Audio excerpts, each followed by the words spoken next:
Sejam bem-vindos mais uma vez aqui no Viola de Papo.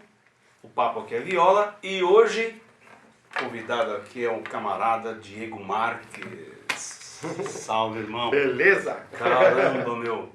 Que peça bonita essa, meu. Gostoso? Diga lá nessa peça. Terceiro movimento de uma suíte. De uma suíte, né? Suíte. Nossa. Suíte, por inspiração, assim, ó. Maravilha. Grande Roberto Corrêa, que, né, ele e o Paulo Grande. Freire começaram com essas coisas de suíte, eu achei muito engraçadinho. Eu acho maravilhoso isso. Nossa. Porque eu gosto de, quando você tem, assim, peças pequenas, você junta isso num assunto. Então isso vira um assunto. Vira uma... né? Então, assim, são peças, às vezes num tom só, né? E contando uma história, uma passagem.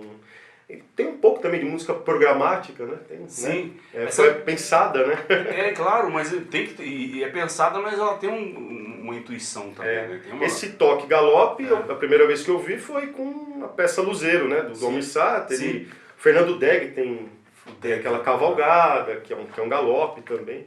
Maravilha. Inspiração nessa... Essa é uma parte da sua suíte, terceira... Essa terceira parte, primeira parte é um corrido, né, também, né? É um chamamento. É como se fosse assim, essa suíte é muito especial, porque ela é em sol, né? Certo. Ela é toda em sol. Eu fico variando entre o sol maior e o sol menor, né? E eu fiquei pensando naquela trajetória dos tropeiros, sabe, do século XVIII, XVII, XVIII, né? Sabe que me remete a isso. É porque o galope, assim, apesar que a mula, ela dá toquinhos, né? Então ela tem, não é o galope elegante do cavalo, mas é um trote mais duro, né? E esse é o meu galope, é o que eu acho legal, né? A tua visão, a né? minha visão. A tua visão. Aí Nossa, eu penso legal. nos tropeiros, naquela, né, levando aquela comitiva, né, os muares, né? Maravilha. Eu adoro, eu acho tão bonito, cara, aquela tropa de muares, né? Existe a viola tropeiro também, né, Diego? O que eu sei da viola é a viola comum, a viola de arame, que o tropeiro usava nos pousos de tropa. Ela é um pouco menor, um pouco menor, mas eram as violas de queluz, né? Exato. É porque nessa época eram violas de Minas, né? Pelo que eu li, eu sei tudo isso graças a esses caras que a gente tanto fala, né? Livros, Ivan Vilela, o próprio Roberto Correia, né? E o pessoal de Minas é muito bom com isso, que eles estão fazendo, estão recolhendo essas violas, né? Reformando, restaurando e fundando museus e tudo. Eu sei disso graças a esses caras. Você tem alguma viola dessa época? Dessa época eu não tenho, mas, por exemplo, eu tenho as violas do Índio Cachoeira. Índio Cachoeira. Que eu peguei, que eu acho que é o som, a sonoridade chega muito perto. Assim. Pelo menos eu acho. E eu já ponteei uma viola de Iqueluz, né? Assim. Certo.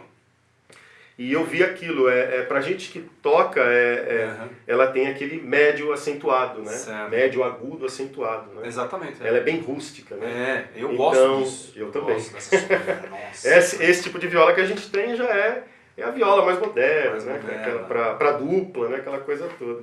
E essa viola é de quê? Essa viola é do Dida. Do Dida. Eu tenho ela desde 2008. E o Dida é fantástico, cara. O Dida é de onde? De Tuiutaba. Tuiutaba, Minas Gerais. Minas Gerais.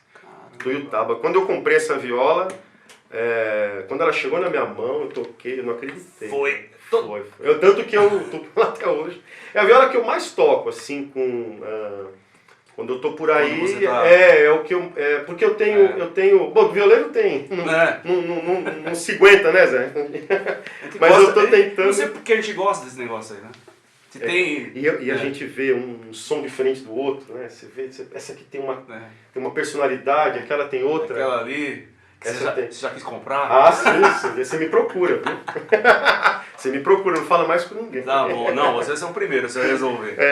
Porque é o seguinte, quando a gente vai vender um produto, uma viola, pra alguém, tem que ser pra alguém que realmente vai tratar da bichinha. Nosso amigo Edu Guerra falou uma coisa que é legal. Vou repetir aqui, espero que ele assista. Ele fala viola tem que ter personalidade. Né? É uma coisa assim. E as nossas violas têm. Com certeza. Mas isso vem também... Bate, parece que é uma... Né? Não sei se é o guiso que tá aqui dentro, não sei o que é aqui. Você tem um guiso aí? Eu tenho, quer ver? Tá aqui, ó. É um guizinho de cascavel, né? É um guiso de cascavel. Eu tenho uma na minha Eu tenho uma aqui, ó. E é um guiso... Esse guiso aqui é meio louco. Às vezes ele se mexe sozinho. Eu não fico... Aí eu não vou ver o que é, não. Eu não vou tentar. Vou lhe contar uma história. Essa viola aqui, uma vez eu tava olhando pra ela, tava no canto da sala da minha casa. Aí eu virei assim, daqui a pouco eu virei, ela fez plim! Arrebentou uma corda. Aí eu fui, olhei e tal, beleza. Aí quando eu fui andei mais um pouco, virei de novo, ela fez blum. Vai. Juro. Aí. Não é mentira isso, tá não. Vendo? É verdade. Mas os caras acham que é mentira. Eu não sei explicar. E essa viola é danada, porque quando ela quer tocar, ela toca. Quando ela não quer, ela não toca. Ela tem uma uma coisa aí, uma magia nela. Eu não sei se foi... A gente tá falando, os caras a gente tá brincando, mas quem toca viola é isso, você fica cercado de uma coisa que eu não sei explicar não. Eu sei que quando eu pus o guizo aqui, meu som melhorou. Deixa eu te perguntar, quando que você começou o interesse com a viola? Quando eu tinha de 10 para 11 anos, eu ganhei um violão. Certo. Meu pai me deu um violão e um primo meu começou a me ensinar aquelas músicas lindas do Altemar Dutra, do Nelson Gonçalves.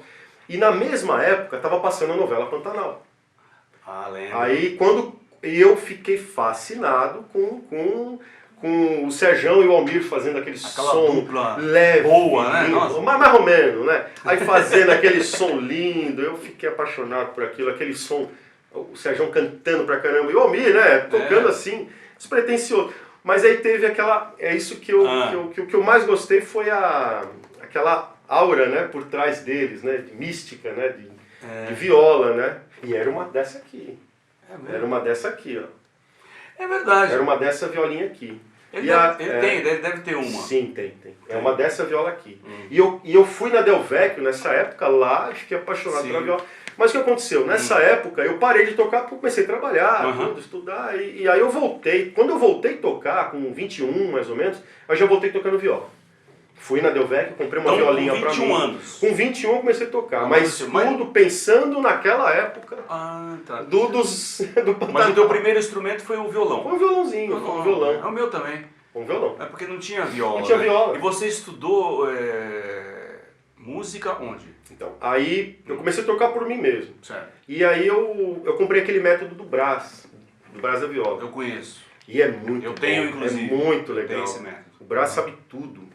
Aí eu aprendi as peças dele, os toques de viola dele, aí eu aprendi aquilo. Na mesma época, não, um pouco mais pra frente, eu me matriculei no conservatório e comecei a fazer conservatório em São Caetano, Conservatório Musical de São Caetano. Né? Eu tinha aquelas duas opções, Fundação das Artes ou conservatório. Eu só fui pro conservatório por causa dos horários. Senão você teria e assim, eu fiz amizade lá, né? Com o meu professor, o Thiago, né? Um baita professor, um cara decente, assim, toca bem, sabe Aí você tudo. fez instrumento... Aí pra poder estudar música, eu pedi pra ele, eu falei, eu vou aprender o violão fazendo a viola. Ele falou, não, vamos fazer tudo na viola. Então eu aprendi música pela viola. Aprendi tudo, harmonia. E tudo é com a viola? Tudo com a viola. Mas então, por exemplo, que você estava comentando, né? Minhas aulas de harmonia, de análise. Contraponto, tudo na viola. Tudo na viola. Tudo na viola. Tanto que as peças de violão eu transpus na época para poder estudar, né? E foi maravilhoso. Você tirou, na seta você tirou alguma música barroca?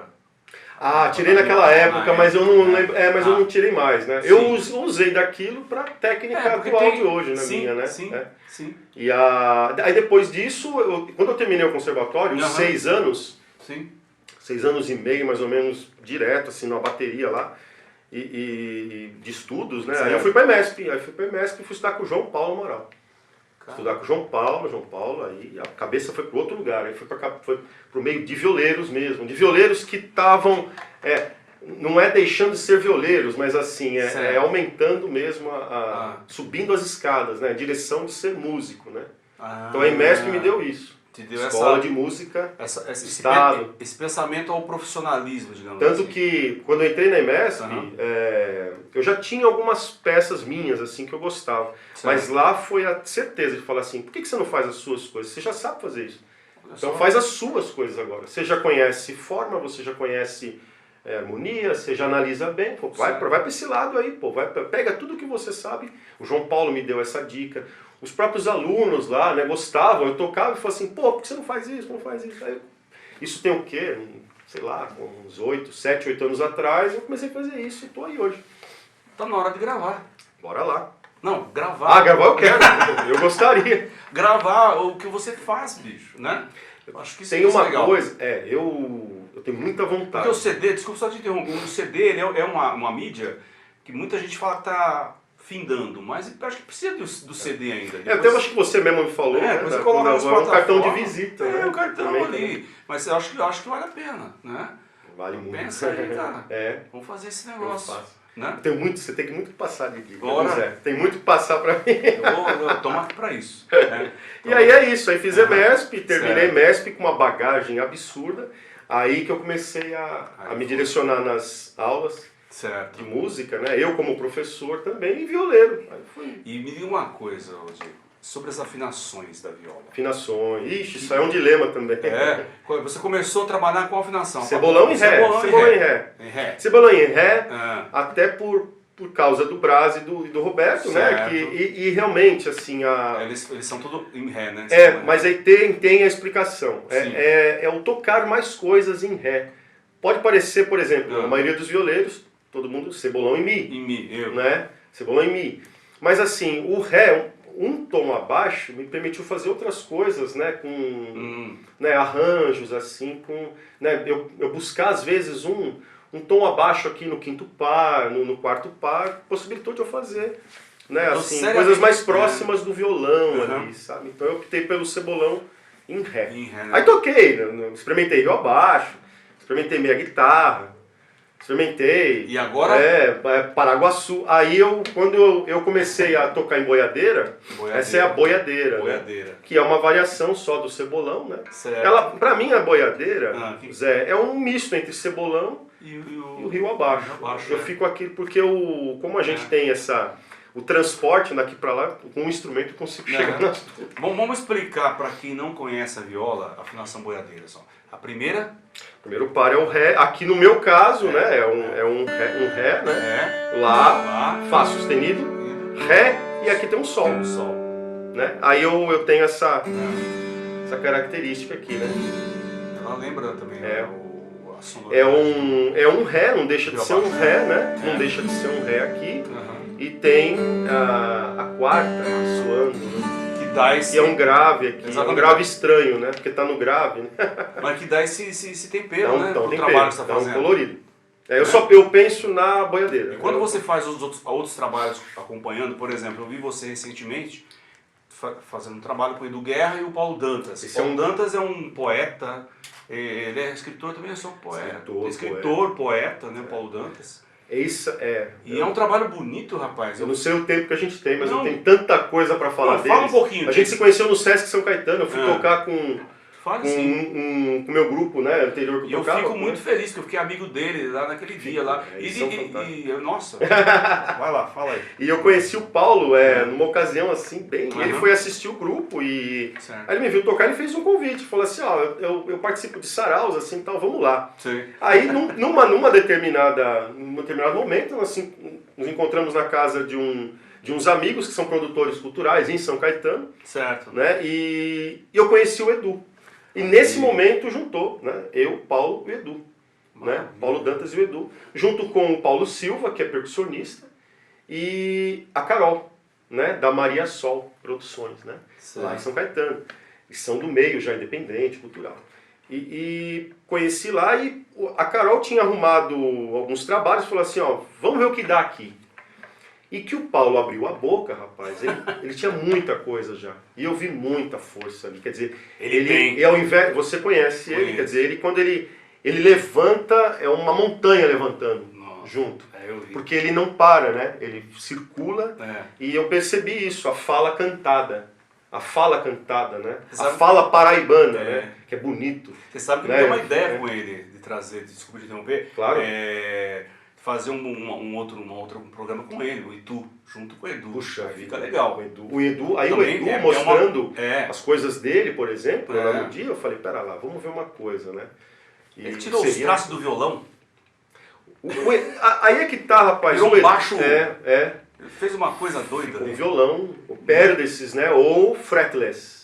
Exato. Né? Virou no linguajar. Ficou interessante. Fretless. E aí deu isso. Montamos o Mundo de Versos Encarnados. Mundo de Versos Encarnados. Né? Que é a poesia. Maravilha. Né? A viola brasileira fazendo aquele ponteio, o solista, né? E a harmonia, o contraponto, o violão fretless. Que não. Assim, não quero. Mas é uma satisfação grande trabalhar, porque não existe esses dois instrumentos, eu não vi tocando junto. Não tem. E ainda mais por coisas, ainda mais composições novas, né? Não tem, eu concordo. Tudo feito Tudo. Vamos pra mais uma? Vamos mais uma. Mas qual que você vai fazer agora? Eu vou fazer o feijão preto, né? Feijão preto. Feijão preto.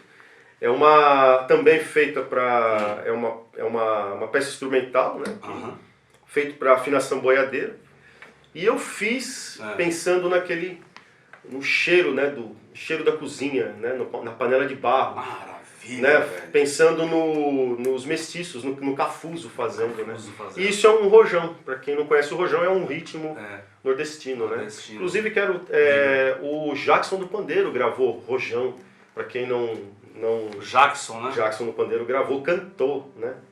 Rojão. Então é bom a gente pesquisar porque é um ritmo maravilhoso e ficou Você disse há pouco tempo numa conversa contigo, você disse que é parecido com o baião, né? É parecido. Mas não é um baião, é um rojão. O rojão é mais malandro. É mais malandro. Então vamos lá. Mais malandro, o baião já é malandro, o rojão é mais... Ixi, olha só. Vamos lá então. Vamos lá. Feijão preto. Feijão preto.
Massa, hein, meu? Caramba, meu. E é malandro mesmo. Feijão preto. Nossa, tem uma rojão. bela composição, cara. Obrigado. Você me despertou a vontade de voltar a fazer música instrumental. Porque eu faço muita... Você já toca, eu faço muito litero musical, né? Cantar, sim. poesia e tal. Mas, meu, que coisa maravilhosa. Esse toque aqui, apesar de ser um rojão, né? É um rojão. Cacique Pajé gravou muito rojão. Cacique Pajé. Por influência do Zé Ferreira. Né? É mesmo? Zé Ferreira, isso. E ele, foi lá que eu conheci o Cachoeira, né? Foi por esse meio aí, eu curtia muito daquela viola, eu falei, quem toca assim, quem toca desse jeito, tal, e de repente... A gente vai negociar uma viola do Cachoeira? Será? Você tem quantas? 2. Pô, só precisa de uma. Você negocia uma viola do Cachoeira. Meu Deus. Tá vendo? Essas coisas já ficam... Agora fui no âmago ali. Você foi. Não. Cachoeira é muito especial. Não, né? Eu sei. Eu vou confessar uma coisa. Minha mãe, ela mora ali perto, na cidade perto, que é Machado. É próximo ali. De Alfenas? É, próximo de Alfenas. E eu falei, mãe, eu preciso ir aí, porque eu preciso ir lá conhecer o Índio Cachoeira. Mas, infelizmente, não deu esse tempo. E eu tinha ido lá uma vez e quase fui, mas devia ter ido. Né? Aquela decisão, não, depois eu vou. Então eu conheci o Cachoeira em 2009 e 2010. Conheci ele no Sesc Pompeia. E você teve uns toques com ele? Ele me ensinou todos os ritmos caipiras, assim. Foi o único violeiro, o único violeiro da velha guarda. Eu falo da velha guarda porque sim. Não, mas eu nunca vi um violeiro daquele. Eu nunca vi. Quem conviveu com o Tião Carreiro sabe do Tião Carreiro, quem está convivendo com o Almir sabe do Almir, eles são maravilhosos. Quem conviveu com o Bambico, sabe, mas o Ricardo Vinini, ele acerta quando ele fala, eu nunca vi um violeiro igual o Índio Cachoeira. O Cachoeira, ele era antes dessa fase dele agora, já mais no final aqui da vida dele, antes disso ele era violeiro de estúdio, pô. Ele gravou muito disco e ele não lembrava. É verdade, ele não lembrava da quantidade de discos que ele gravou, da quantidade de toques que ele criou na viola. Era muito solo, era coisa. E era tudo diferente do que. E aquilo veio. Graças ao Ricardo Vinini e o Zé Helder, com as oficinas de viola que o Cachoeira fazia parte. Citou dois grandes amigos violeiros aí, né? O Ricardo e o Zé Helder. Né? Sabem tudo também. Viajam pra caramba, tocam rock, né?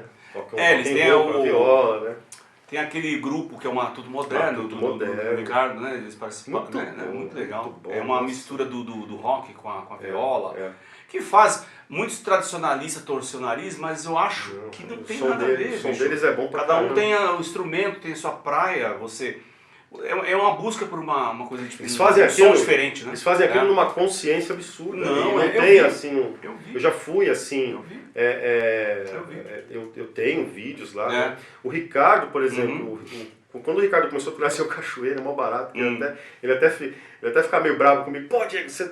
Mas não, o negócio é aqui, calma, deixa eu ficar aqui um pouco mais. Né? E eu ficava, por exemplo, a gente ficava 2 dias diretos com o Cachoeira. A gente ia até almoçar junto com ele, né? Para poder, justamente, era para ver o que ele vivia. Porque tem aquela frase importante que eu aprendi estudando música. Eu não vou imitar o violeiro. Eu vou entender o que ele pensa. Eu preciso conviver com ele para ver o que ele está pensando. Foi a partir desse momento que eu entendi onde o Cachoeira estava com a mente dele, onde estava a sintonia dele. Era onde eu ia encontrar a minha. E aí foi isso que e não é igual, né? Ele era uma vivência totalmente diferente. Mas é como se ele fosse um rio, você pegasse um afluente.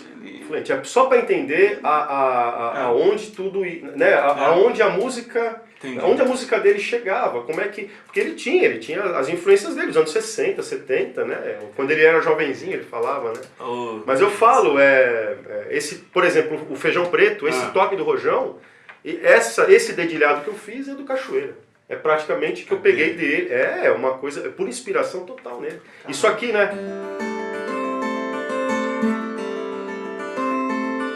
Ele fazia muito disso, né? Então isso aqui, você vê violeiro, mas do jeito que ele fazia. E aquela viola que você conhece, com uma dedê, é praticamente tudo artesanal, tudo era muito original com o Cachoeira. E isso é o que eu mais gostava. Tudo era muito simples. Né, a vida dele, mas o toque era mágico, era uma coisa que vinha de dentro. Quando ele cantava as modas de viola, né, quando ele cantava catira, pô, eu não vi, sinceramente, eu já vi muito violeiro, vejo até hoje, mas assim, é um grande mestre. Eu acredito. Um grande mestre. A pesquisa que eu tenho com Cachoeira é de vídeos, né, pelas redes e tal, porque o trabalho acompanha há muitos anos, né. Não pessoalmente. Você é um privilegiado, isso é privilégio. Pelo amor de Deus. Nossa, isso é um privilégio. Cara, eu honrar. Não tem preço isso. Não, isso é um privilégio. Eu chamaria. Tem preço. Uma coisa maravilhosa, velho. Ó, eu vou dizer pra você que o papo aqui, a gente poderia ficar aqui mais tempo. Um bocado de tempo. Tem música pra caramba ainda. Nossa, você é um cara, olha, fico feliz em Você tem o camarada da viola. Me honra muito a sua visita aqui. Obrigado. Né? Honra vocês terem convidado. Essa ideia, esse projeto do Viola esse de projeto, o pessoal não está vendo, mas é tudo tratado aqui. Muito bem cuidado, viu? Muito bem cuidado. A gente faz com carinho mesmo. Muito. O cenário aqui. Como diz o São Gonçalo está aqui. Nosso São Gonçalo aqui. Nosso São Gonçalo benzido, um radinho ali, um berrante ali. Um quadro ali. Moronguinho. Como diz um dos nossos amigos aqui, produtores aqui do programa, o Rubens Neviano, ele fala que isso é um altar para a viola. Um altar para a viola. Isso. E eu me sinto, e o Fernando também falou, o Fernando Neves, que é os dois, Fernando Neves e Rubens Neviana. Um altar para a viola. E eu fico, assim, até honrado de ser esse intermediador aqui. Quando você veio com esse convite, eu falei, puxa vida, é aquilo que eu comento, eu falo pro pessoal lá, aqui que eu tenho que estar. Então. É nesse meio que eu tenho que estar. A gente sabe que é difícil, né? Os espaços para música instrumental é difícil. Imagina para violino instrumental. Nossa! Né? Mas, tenho certeza que muitas que estão assistindo aqui, muitas pessoas vão compartilhar, vão dar aquele clique. Vai ser bem legal, né? Quer falar algo em especial? Não, é só para agradecer, pô. Para finalizar, é aqui onde eu tenho que estar, no meio de violeiro, no meio de quem gosta da viola, de quem gosta desse som aqui. Maravilha. É aqui que eu tenho que estar. Me emociona muito. Então tá bom, Diego. Vamos fazer a última. Qual vai ser a última? Vou fazer de Barro e Fogo. De Barro e Fogo. Barro e Fogo. O nome que o nosso amigo Paulo Dantas me ajudou no título. E eu vou aqui, que é uma música que o Edu gosta muito. Deixa eu só falar que eu quero agradecer a produção, Fernando Neves, ao Rubens Neviana, e pedir para você que está aí, para todos que estão aí, curtir o Viola de Papo, né? Pode dar sugestão, crítica, fazer tudo que vocês quiserem fazer, estamos aqui para ouvir. Só ajuda, para apresentar esses grandes violeiros aí durante toda essa temporada aí do Viola de Papo. Eu agradeço muito também a AEQ, que cedeu esse estúdio, essa força toda aqui que você elogiou. Tá muito bem montado. Muito bem cuidado. Muito bem cuidado. Agradeço mesmo, gente. Obrigado. E De Barro e Fogo. De Barro e Fogo. Com Diego Marques.